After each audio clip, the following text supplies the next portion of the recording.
पूस की रातें वैसे भी शरीर को गला देने वाली होती हैं, और इस बार तो ठंड ने पिछले कई सालों का रिकॉर्ड तोड़ दिया था। आसमान में चांद कहीं खो गया था और उसकी जगह घने सफेद और डरावने कोहरे ने ले ली थी। खेतों में नई नई फसलें उगी थीं, गेहूं की बालियां अब भी हरी थीं और सरसों के फूल बस खिलने ही वाले थे। चारों तरफ हरियाली तो थी, लेकिन रात के अंधेरे और कोहरे की चादर ने उसे एक काले समुद्र में बदल दिया था। हवा की साएं साएं किसी अदृश्य रोते हुए साए की तरह लग रही थी, जो कानों के पास से गुजरते हुए रोंगटे खड़े कर देती थी। घड़ी में रात के 9 बज रहे थे, लेकिन गांव के सन्नाटे को देखकर ऐसा लग रहा था मानो आधी रात बीत चुकी हो। सियार भी आज खामोश थे, शायद ठंड ने उनकी आवाज भी जमा दी थी। पैरों के पत्तों से टपकती ओस की बूंदें ही उस सन्नाटे में घड़ी की टिक टिक जैसी आवाज कर रही थीं। गांव के पश्चिमी छोर पर स्थित खेतों के बीचों बीच एक मचान बना था। उसके नीचे जमीन पर 4 उनके बीच में सुलगती हुई लकड़ियां और उपले थे, जिनसे निकलती नारंगी लपटें ही उस घने अंधेरे में रोशनी का एकमात्र सहारा थीं। फिर भी दिसंबर की बर्फीली हवा उनके कपड़ों को चीरकर शरीर में चुभ रही थी, जैसे हजारों अदृश्य सुइयां एक साथ चुभोई जा रही हों। गजोधर ने अपने दोनों हाथ आग के करीब किए और हथेलियों को रगड़ते हुए एक लंबी सांस ली। उसने सन्नाटे को तोड़ते हुए कहा, भाइयों, कसम से ठंड आज जान ले लेगी। हड्डियां तक अकड़ गई है। ऐसे मौसम में अगर अदरक और इलायची वाली कड़क चाय मिल जाती तो कसम से मजा आ जाता। शरीर में थोड़ी जान तो आती। अरे गजोधर, तूने तो मेरे मुंह की बात छीन ली यार। अभी मैं यही सोच रहा था कि काश घर से एक केतली चाय और आ जाती, पर अब घर जाएगा कौन? इतनी ठंड, यहाँ तक आने की हिम्मत किसी में नहीं है। और सच कहूँ तो इस कोहरे में अकेले जाने में डर भी लग रहा है। चाय वाय तो ठीक है भाइयों, पर आज का मौसम देखो, कोहरा देख रहे हो? हाथ को हाथ नहीं सूझ रहा। आज तो कोहरा इतना गिर रहा है कि अगर कोई जानवर खेत में घुस भी गया तो हमें पता भी नहीं चलेगा। हम खेत की रखवाली करेंगे कैसे? मुझे तो लग रहा है ये कोहरा नहीं, आसमान से कोई मुसीबत उतर रही है। सत्या की बात में दम था। दृश्यता शून्य के बराबर थी। डर का एक हल्का सा साया सबके चेहरों पर मंडराने लगा था।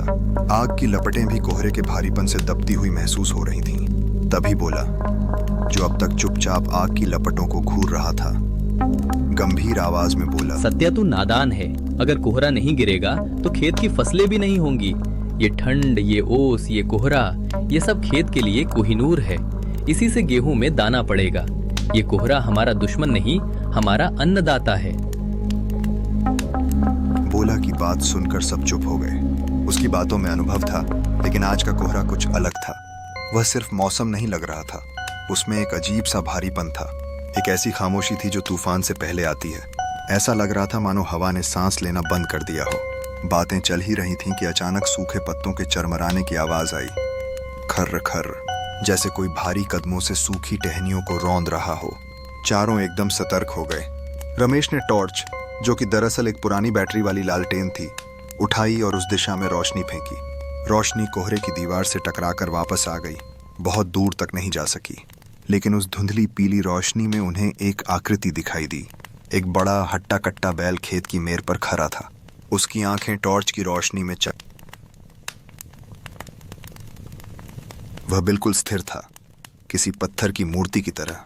उसकी त्वचा इतनी काली थी कि वह रात के अंधेरे का ही हिस्सा लग रहा था।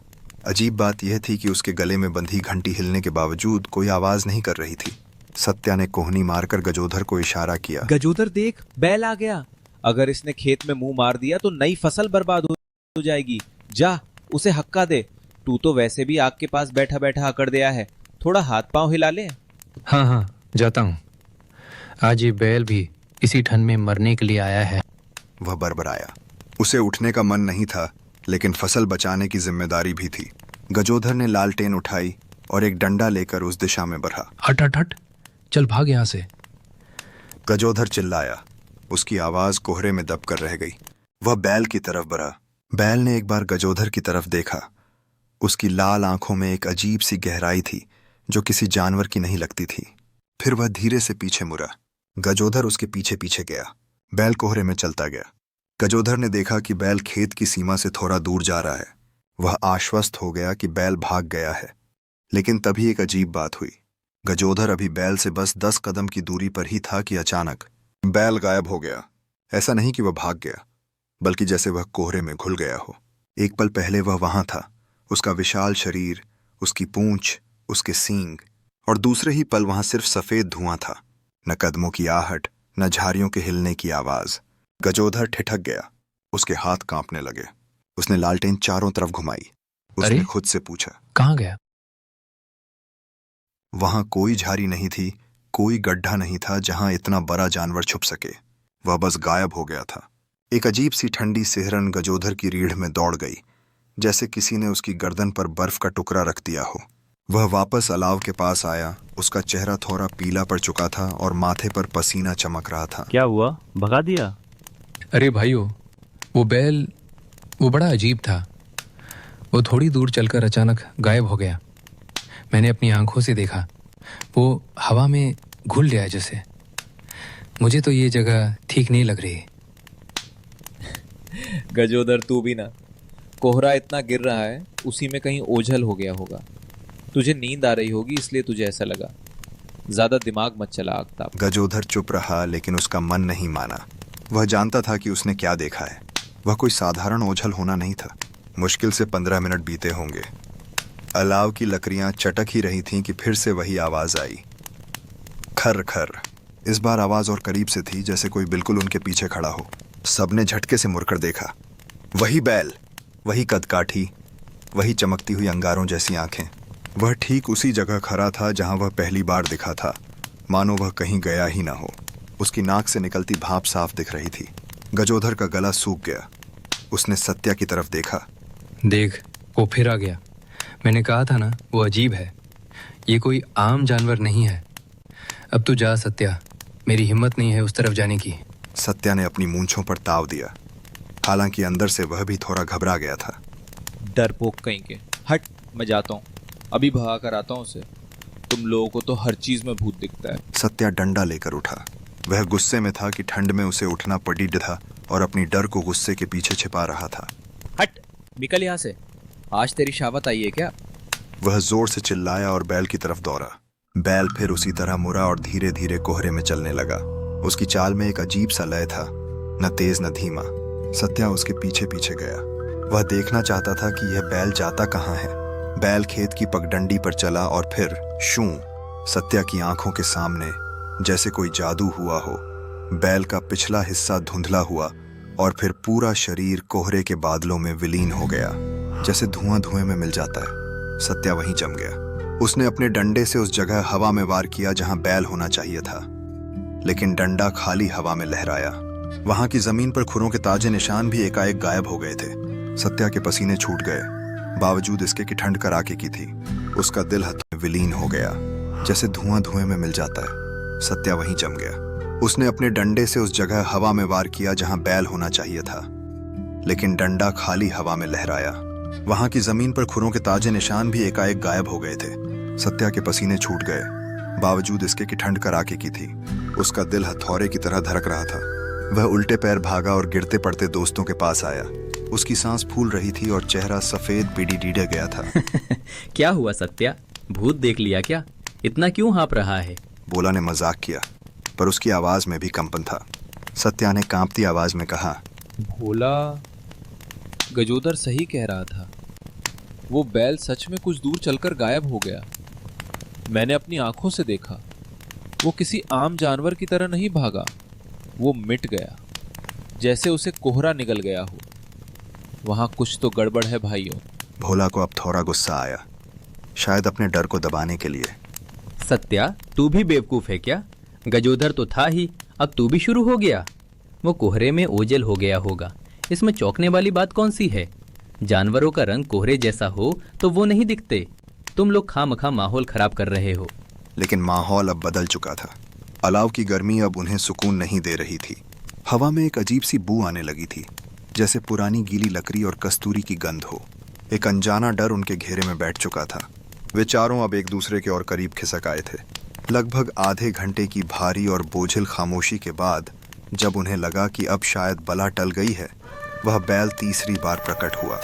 इस बार वह और भी करीब था, मचान से बमुश्किल 10 कदम दूर। उसकी सांसों की आवाज तेज फुंफकार साफ सुनाई दे रही थी। उसकी आंखों की चमक अब और भी तीखी हो गई थी, जैसे वह सीधे उनकी आत्मा में झांक रहा हो। गजोधर का गला पूरी तरह सूख गया। उसने पानी पीने की कोशिश की पर हाथ कांप रहे थे। कितना ढीठ बैल है ये। जितनी बार भगाओ उतनी बार आ जाता है, पर हर बार गायब हो जाता है। ये हमें बुला रहा है, अपने पीछे बुला रहा है।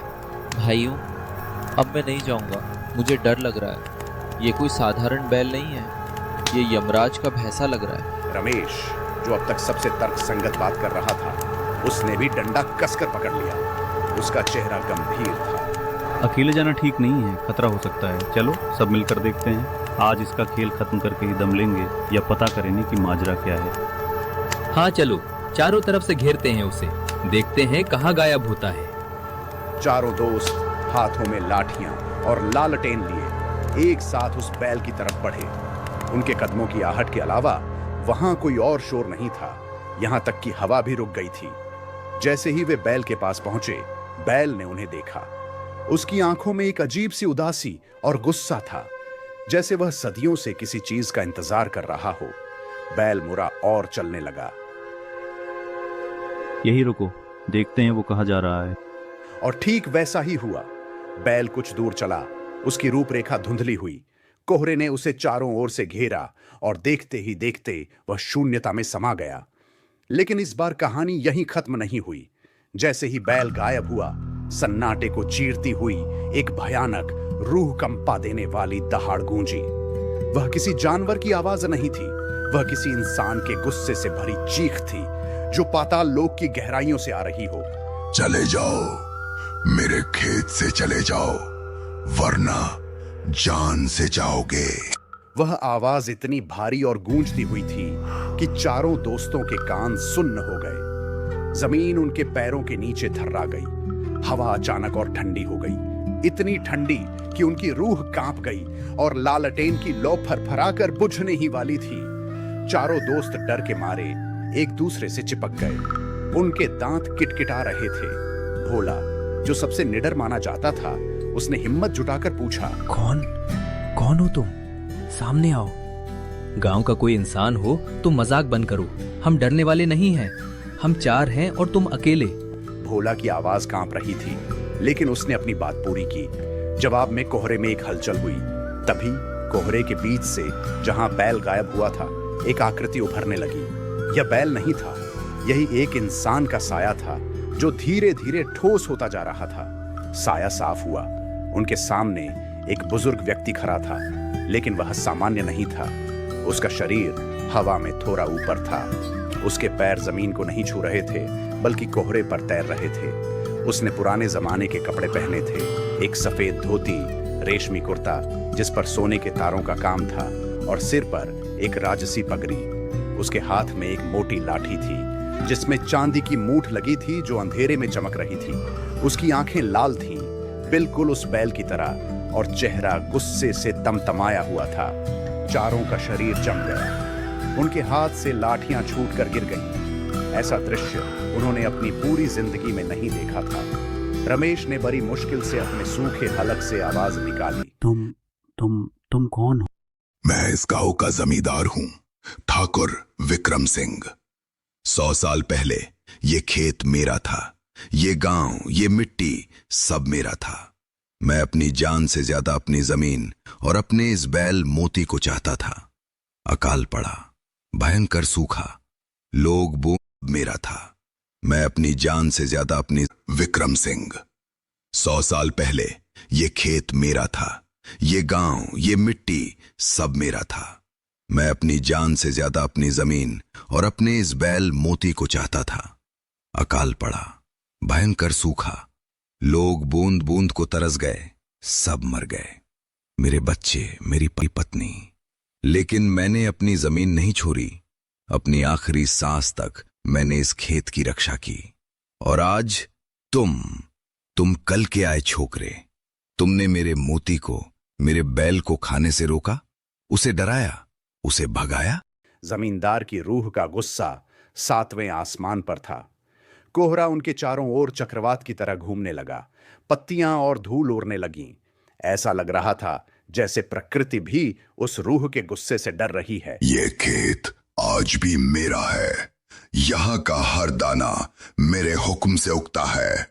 जो मेरे मोती को सताएगा उसे मैं मिट्टी में मिला दूंगा।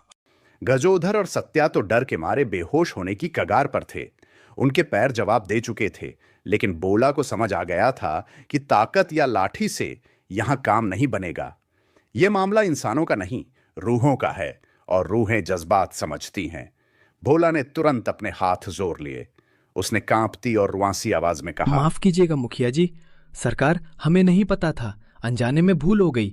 हमें लगा कोई आवारा जानवर हमारी मेहनत की फसल खराब कर रहा है। हुजूर, हम तो गरीब किसान हैं, दिन रात मिट्टी में खटते हैं। हम बस खेत की रखवाली कर रहे थे। हम और हमारे बच्चे, हम सब यही अनाज खाकर अपना जीवन गुजारते हैं। अगर फसल नहीं होगी तो हम भूखे मर जाएंगे। आपने भी तो अकाल देखा है सरकार, आप हमारा दर्द समझते होंगे। भूख क्या होती है आपसे बेहतर कौन जानेगा। हमें माफ कर दीजिए, हम आपके मोती को कभी नहीं सताएंगे। आज के बाद मोती पूरे खेत में कहीं भी चरे, हम सिर नहीं उठाएंगे। भोला की बातों में सच्चाई और दर्द था। उसके आंसुओं ने जमींदार के दिल तक रास्ता बना लिया। जमींदार की रूह, जो गुस्से से जल रही थी, थोड़ी शांत हुई। कोहरे का बवंडर थम गया। उसने भोला की आंखों में देखा। शायद उसे अपने पुराने दिन याद आ गए, जब वह अपनी प्रजा का ख्याल रखता था, जब लोग उसके पास ऐसे ही फरियाद लेकर आते थे। जाओ, अपनी मेहनत की कमाई खाओ।